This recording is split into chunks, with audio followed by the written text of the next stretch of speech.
Hi everyone, thanks so much for joining us today. We are going to be showing you how to make a DIY floral centerpiece. I'm Shelby and today we have my mom Julie here back with us. She is a DIY enthusiast and she's going to be showing us how to make these centerpieces. So welcome, Mom. Thanks for having me back. I'm excited to be here in the springtime showing you some spring bouquets we're going to do today. Yeah. So we're going to start with these beautiful flowers we picked up in greens.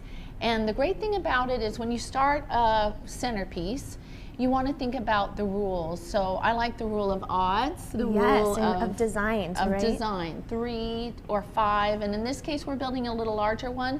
So we're going to use some greens, and I like to start with my greens. And we chose 3 different types of greens. We have some eucalyptus in there, one of my favorites. And I'm not sure what these are called. I should know, but I'm not sure. But I like to start with the highs to low, and we're going to add them slowly. And as we get started, we'll build. And how do you kind of determine how long you want to cut them? I see that you're staggering them a little bit. I'm staggering them because usually what a lot of people do is they'll add their focal point, like their main large piece of flower. I like to do that at the end so that you can kind of get symmetry with the bouquet. So we're slowly building it, and as I build, I'll move around. Yes. And I like to add my flowers last because it gives me a good indicator as to where that focal point's going to be. I typically take the flowers and put them off to the side. So I'm going to take a few of these beautiful peonies. And you were saying earlier about the rule of odds. We have 3 greens, and then we chose 2 florals. So what types do we have here today? We have the 2 florals. So we have a double peony. They're beautiful. And then we also have the double daffodil.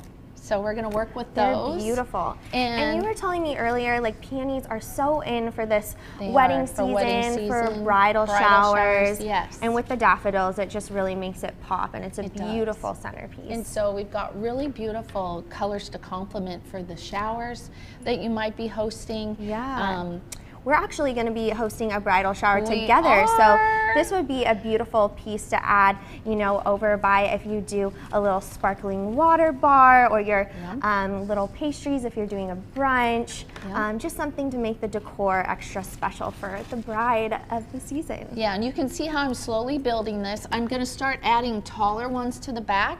I typically start in the front with the short, and then I'm going to end in the back with the tall. Now, we also have the use of using floral tape for this. If you have smaller type vases, you see a lot of vases here on the table.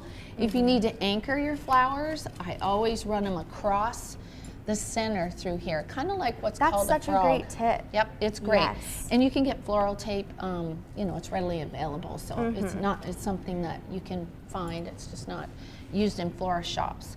And so now we're going to stagger in the back a little bit more. And I see right here in the front, I just need a couple little blooms. This is just looking so beautiful so far, and it smells It's coming right along. Yeah, so we are almost finished here. So you've seen how quickly I built this for you. Shelby, I think you could even do this. I could, I think so. I'm preparing for that could. bridal shower. And we picked some florals that are in season. So really just whatever time of year your wedding is at, it's a great tip that you were saying to just choose something that's in season, easy to find, and also maybe in your garden. Yeah, and also works with whatever you're hosting for. Sometimes people like to choose the colors for the brides. Yeah, and something that you were telling me earlier is the great thing about doing a DIY centerpiece is you really get to customize it yourself. You save money. You do.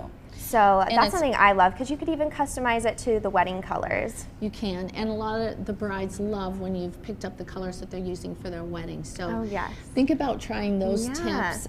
This is great to try at home, and we just hope you really enjoy. And this looks beautiful. Are we all complete? We are done. We are done. I love the finished product. I want to take this home, put it in the middle of my table. Well, thanks so much for coming, Mom. Thanks for having me. We hope that you enjoyed this little tip on how to make a DIY centerpiece for your bridal showers, maybe your wedding to put around the venue. We hope that you try this out and make sure to look on Zulily for all your other decor needs for your bridal showers and weddings ahead. All right, we'll see you again soon. Bye. Bye.